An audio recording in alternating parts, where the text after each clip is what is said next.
Plymouth, Chrysler Corporation's #1 car, brings you Plymouth Playhouse. Tonight from Hollywood, the Paris story of A Tale of Two Cities, starring Wendell Corey, Wanda Hendricks, and Judith Evelyn from the ABC album. Before we see the final portion of this Dickens classic, let's watch one of childhood's joys being put to work for today's adults. Gliding is fun, always a thrill. That feeling of effortless motion. And that's the sensation you get when you drive a new 53 Plymouth with automatic overdrive. On level roads, Plymouth Overdrive gives an almost downhill sensation of breezing along silently. The engine lopes when you're traveling fast. And for flashing response in passing or on hills, you step down into the power range of Plymouth's big high-compression engine. With Plymouth Overdrive, your stops for gasoline will be miles further down the road, and you'll save on engine maintenance. Plymouth Overdrive, optional at moderate extra cost, can pay for itself in driving economies. New Plymouth, biggest value and best looker in the low-price field. Tomorrow, stop at your nearby Plymouth dealers. See and drive the beautiful new 53 Plymouth. Now, Plymouth Playhouse presents Chapter 5 of the ABC album. Good evening. This is Whit Bissell in Hollywood. We hasten to settle many controversies which have arisen from last week's presentation. The London story from A Tale of Two Cities was a completely live television drama. Tonight, from the panorama chapters of the ABC album, we again present live drama in the classical form.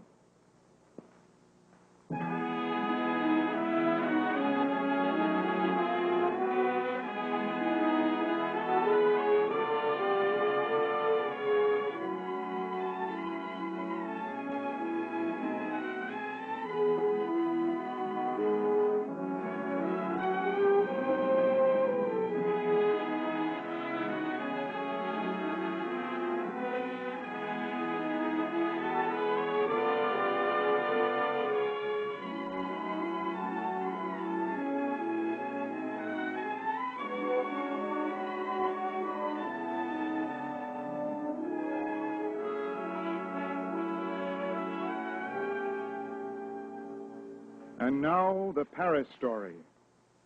The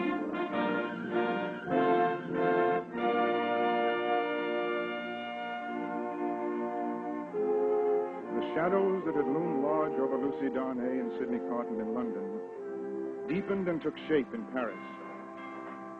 The Bastille has fallen and France is free. And in the dread tribunal, vengeful justice is being meted out wholesale fashion.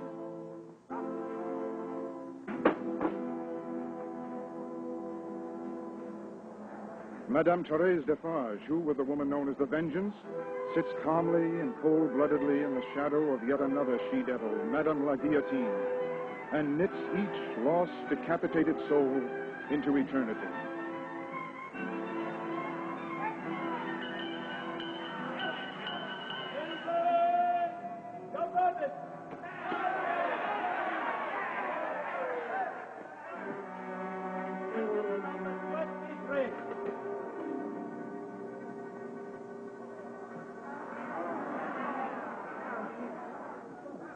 Against Charles Evrémonde, called Darnay, as follows. Denounced enemy of the Republic, nephew of the infamous Marquis d'Evrémonde. What say you to your indictment, Evrémonde? Only that it is not correct. Not correct? What proof have you of this? Dr. Manette is witness to the truth of my words. May he speak for me. Come forward. The citizen doctor may always speak before the King's tribunal. Citizens, you all know me and that which I have endured. Know then that the accused was the first friend I found on my release from the Bastille, that he remained in England always faithful, devoted to my daughter and myself in our exile. Was this the way of an aristocrat and a tyrant? For that is what the indictment states.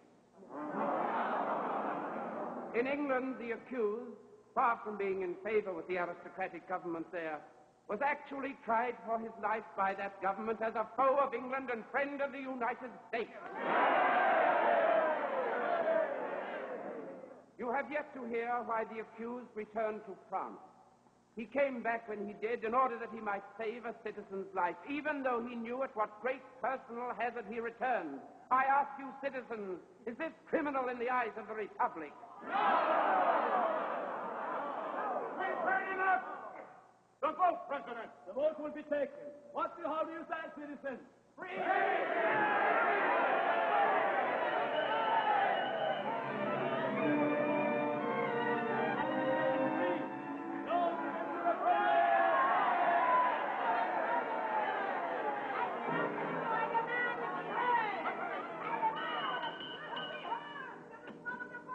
Come forward, madame. Come forward. How will you have them denounced? Openly or secretly? Openly. By whom? 3 voices. Ernest Defarge, winekeeper at Senate Wine. Good.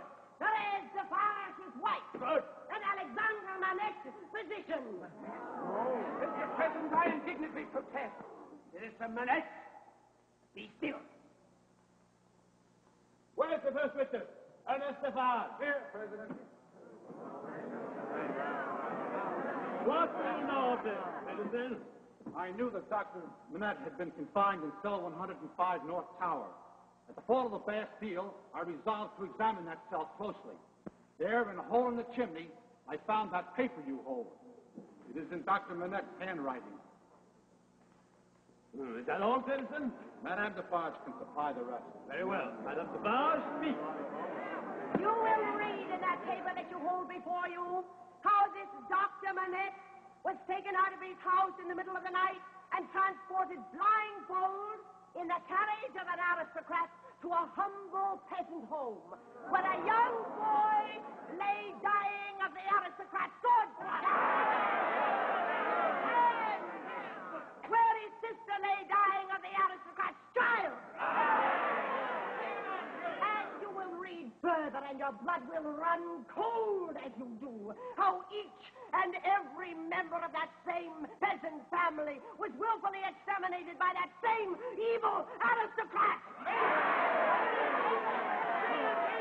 The name of that aristocrat was Evremonde. The accused is Evremonde.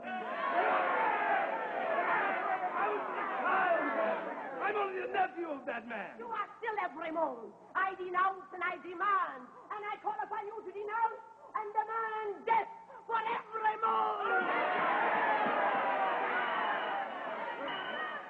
Come on. Listen, doctor. Are all these things true? They are. And is it true you were in prison in order that you might be kept quiet forevermore? Is it true, citizen doctor? It is true. And is it your handwriting? It is. Heaven forgive me, it is. Read some words, then.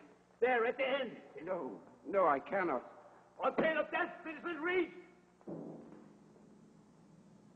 I, Alexander Manette, unhappy prisoner, on this last night of the year 1767, in my unbearable agony, to denounce these wicked men, these Evremondes, the times when all these things shall be answered for.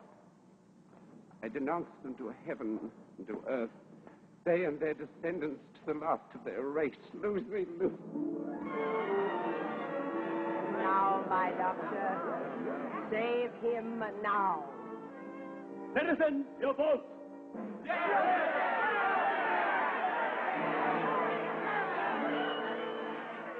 Evermore, it has been unanimously voted. Within 24 hours, evermore. Death! Long live the Republic!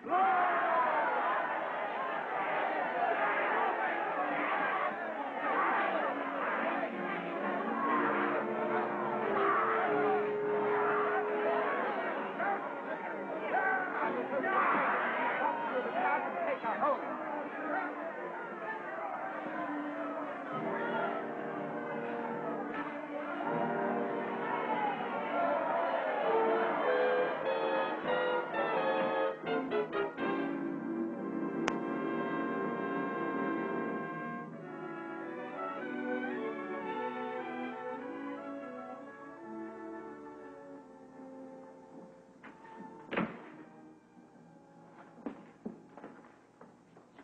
Do not lose heart, my child. There are others yet to be seen. In the meantime, I have been with Charles. What did he say? Is there a message for me? He asks me to tell you to be of good heart, and bids me tell you of an upper window in the prison to which he can sometimes gain access. He thinks that if you stood in the street below, he may be able to see you. You will not be able to see him, my poor child. And even if you could, it would be unsafe for you to make any sign of recognition. I'll go anyway. I'll go immediately. Oh, Father, sometimes I think that you're my only reliance under heaven. You alone.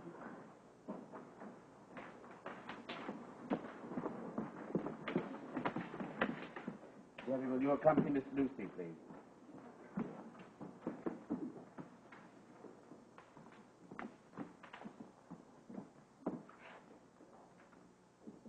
No, wait, Sidney.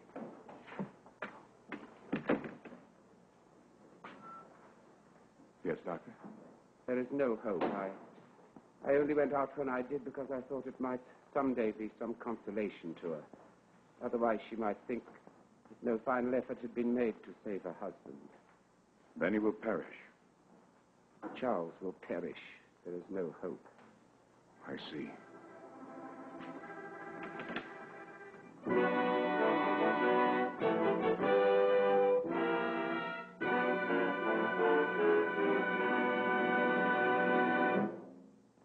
Now, during our brief intervention, a change of pace and a look at a fellow who could use these good luck charms.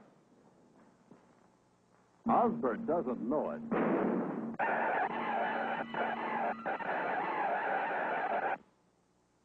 But he's a lucky guy. When a blown-out tire flops off the rim and makes you lose control, anything can happen. But you don't depend on luck with Plymouth safety rim wheels. You have protection. If a tire blows out, you can bring the car to a straight, safe stop. Here's why. Patented retaining humps here and here hold the tire firmly in place. Only Plymouth among low-priced cars has safety rim wheels. What's more, the new 53 Plymouth brings you true balance for the smoothest ride ever. She's a real beauty, all right, and the biggest value in the low-price field. The beautiful new 53 Plymouth. You'll need these, not with a 53 Plymouth. Nope, in a Plymouth, your safety doesn't depend on luck. Plymouth designers and engineers have safety in mind at all times. Inside Plymouth safety rim wheels, there are 2 cylinders to operate the front wheel brake shoes. By adding a second cylinder, Plymouth gives you greater control with easy pedal pressure. It's a quality feature you find only in Plymouth in the lowest price field. Plymouth is famous for features that mean extra safety and extra value. And these days, Plymouth value is an even bigger word. You heard about the new lower prices? That's right, on every Plymouth model. So if you're in the market for a new car, be sure to see Plymouth before you buy.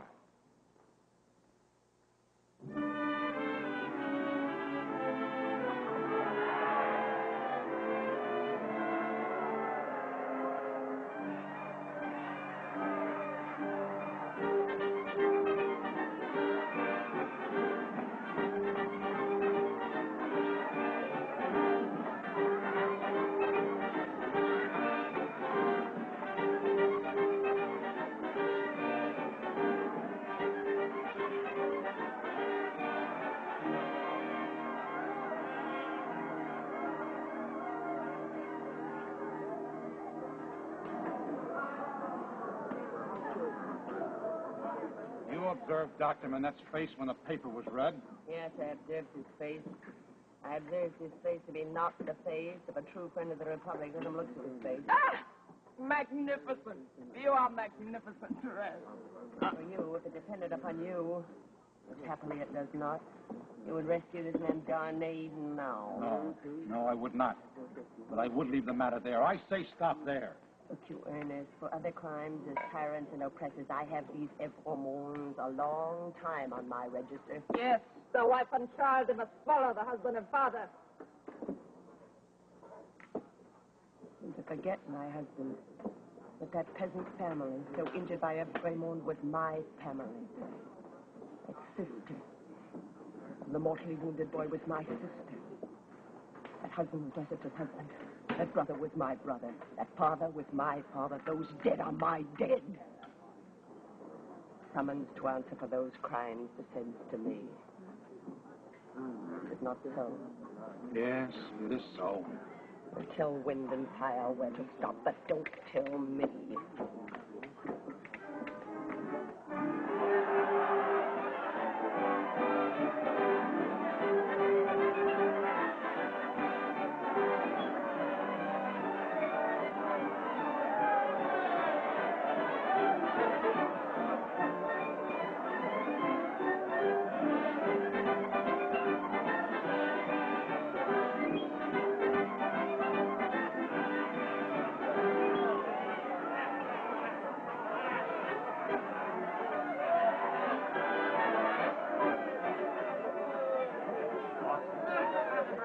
My name is John Carson. You gave false testimony as charged down day in London 10 years ago. Don't deny it. I'm Carton. Since you insist. What are you doing here at the prison? Private. Oh, I don't think the Republican transfer was entirely your business. If they knew you were an Englishman under a French name, they knew your long record for spying and informing, they'd never believe you. They wouldn't believe you either. At any rate, Madame la Guillotine would settle it for all night. All right. I'm returning to you here at the prison. Turn. Oh, my friend. Maybe it will strike a bargain. Yes, we do.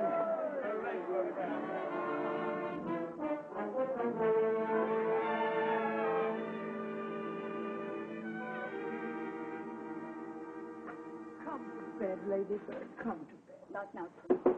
In bed. Oh, God. Lucy, I didn't think you'd still be up. I couldn't sleep. I saw him today, Sidney. After standing in the street 3 full hours, I saw him. I didn't really see him, but I saw a handkerchief fluttering from the window. At least he had a chance to see his child. Sidney, what's going to happen to us? Lucy, this is my certificate to leave the city. Keep it for me until I return. What should I? Listen to me. You and your father, and even little Lucy, are in danger of denunciation by Madame Defarge. I heard it from her own lips. You must get ready to leave the city at once. But I can't. But you must. For your child and for your father, you must leave Paris immediately. Now listen to me. At 2 o'clock, 2 hours after midnight, there'll be a coach ready and waiting, standing by. This is Charles' last arrangement. Now get into the coach with your father and little Lucy, and the moment my place is occupied, drive off. Remember, wait for nothing but for my place to be occupied, and then for England. You understand? Yes. Look, now, never mind about the baggage. Miss Cross and Jerry can follow in another coach. Change the plans or delay for any reason, and no life can possibly be saved, and many lives may be lost. Oh. Just tears. What a waste is this. But I thank you for them all the same.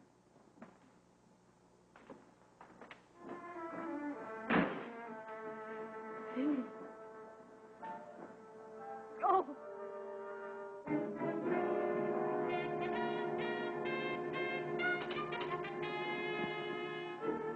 Come back, citizen. That's the one that wishes to see Ramon. Yes. What ails him? The thought of his friend's rendezvous with Madame la Guillotine. He should try some good French wine. That would stiffen his backbone. That it would. Yeah, good French wine.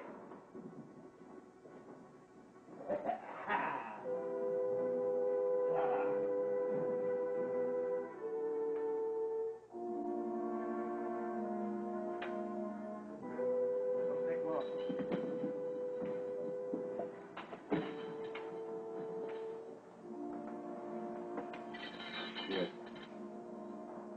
Yes.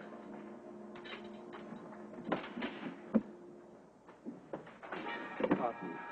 Well, Charles, you're not a prisoner. No, I bring a request from Lucy. What is it? That you do what I ask. Carton, this is madness. Escape cannot be accomplished. It's been tried and already failed. Oh, don't add your death to the bitterness of mine. If I ask you to pass through that door, I do refuse. No, now listen to me. Lucy's waiting in the street below. What? Her eyes this very moment are fixed upon that window. I do not see her. I'll show it to you. What vapor is that, vapor? Nothing cross. I'm conscious of nothing. There she is. There. There, with the child.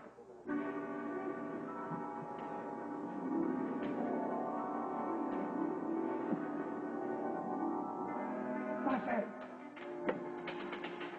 Get the jailer, quick. Yes, Father. Look, you wait, precious moments. Go on. You won't betray me? I've sworn by a solemn vow to go through with this thing. Now go on.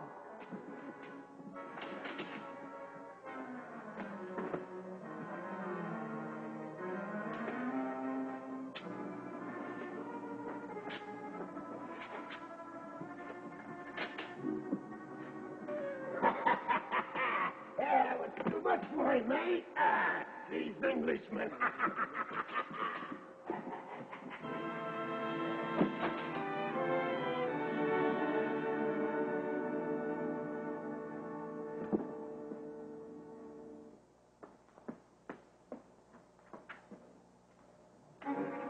Wife of Evermore. Where is she?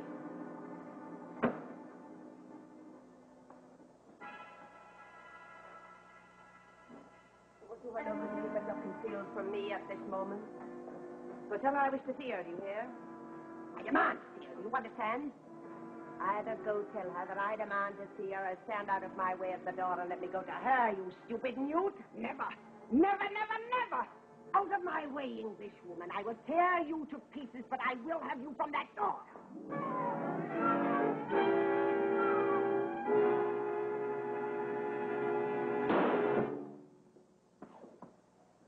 Oh. Oh. Oh. Oh. Oh.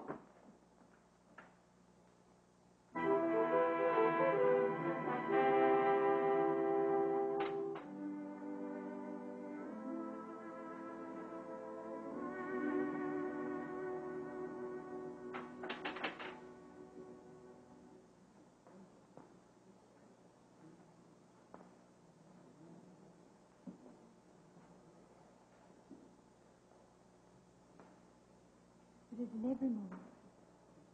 I am a seamstress who was with you at the Citizens' Tribunal. Yes, I forget what you were accused of. Plotting against the Republic. Who would think of plotting with me? It is in every moment.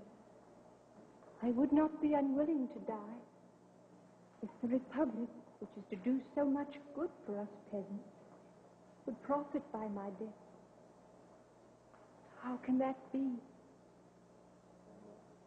On our ride today, Citizen Ephraim, may I hold your hand?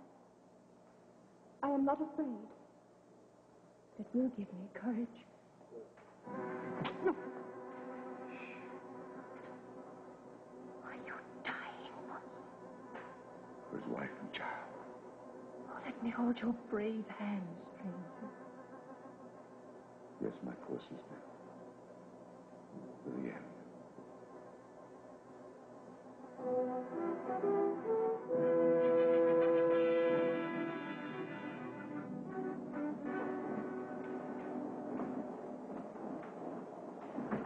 Dear heaven, why did it have to be like this? You see, my child, the wind is rushing after us, the clouds are flying after us, the moon is plunging after us. The whole wild night is in pursuit of us, yet we are pursued by nothing else.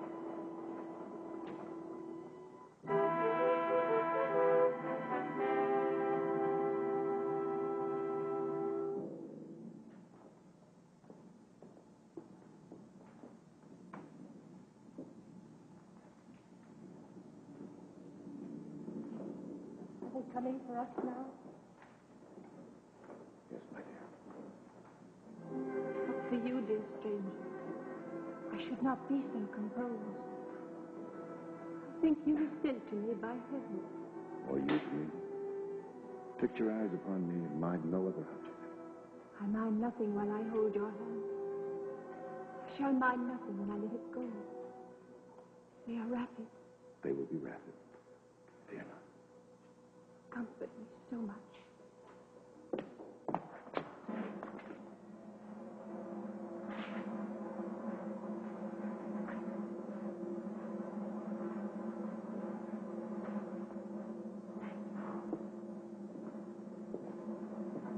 I am the resurrection and the life, saith the Lord.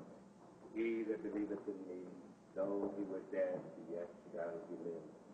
and whosoever liveth and believeth in me shall never die.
It is a far, far better thing that I do than I have ever done.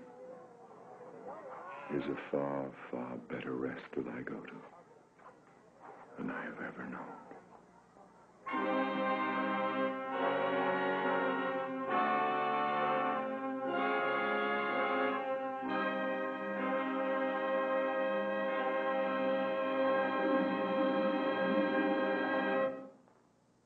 Before we hear the news about next week's program, a brief reminder about value, which we all look for, whether we're buying catnip, cabbages, or cars.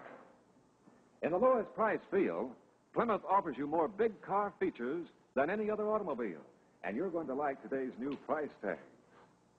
The new lower prices make Plymouth a bigger value than ever. So before you invest in any car, get the full story on Plymouth, your best car buy in the lowest price field.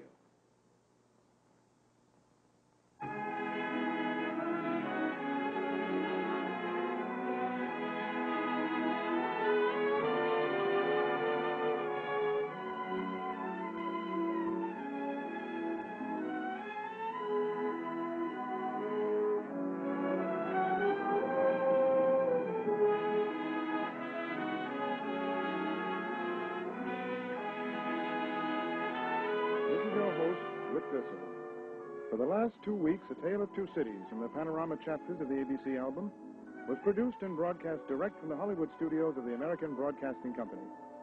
Next week, the album will return to New York, and your regular host, Donald Cook, who will present Chapter 6 from the ABC album, a comedy titled Hogan's Daughter, starring Miss Sheila Bond from the Broadway hit Wish You Were Here.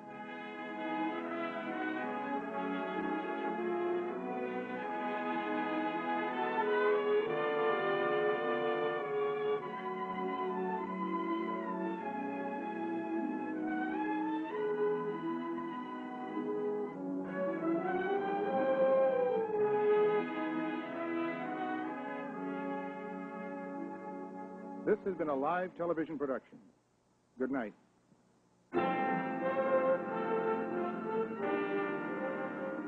Plymouth, Chrysler Corporation's #1 car.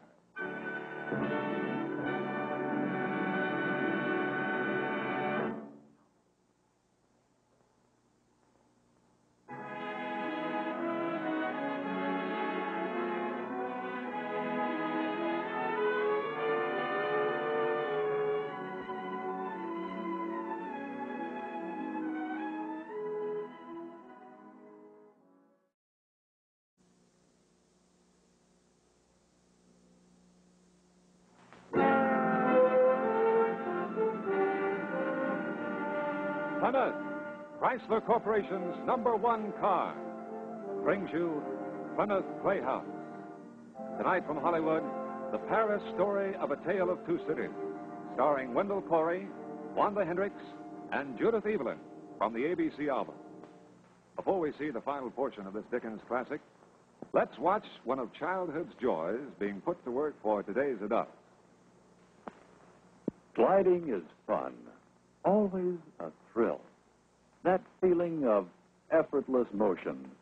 And that's the sensation you get when you drive a new 53 Plymouth with automatic overdrive. On level roads, Plymouth Overdrive gives an almost downhill sensation of breezing along silently. The engine moves when you're traveling fast. And for flashing response in passing or on hills, you step down into the power range of Plymouth's big high-compression engine. With Plymouth Overdrive, your stops for gasoline will be miles further down the road, and you'll save on engine maintenance. Plymouth Overdrive, optional at moderate extra cost, can pay for itself in driving economies. New Plymouth, biggest value and best looker in the low-price field. Tomorrow, stop at your nearby Plymouth dealers. See and drive the beautiful new 53 Plymouth. Now, Plymouth Playhouse presents Chapter 5 of the ABC album. Good evening. This is Whit Bissell in Hollywood. We hasten to settle many controversies which have arisen from last week's presentation. The London story, from A Tale of Two Cities, was a completely live television drama. Tonight, from the panorama chapters of the ABC album, we again present, live, drama in the classical form.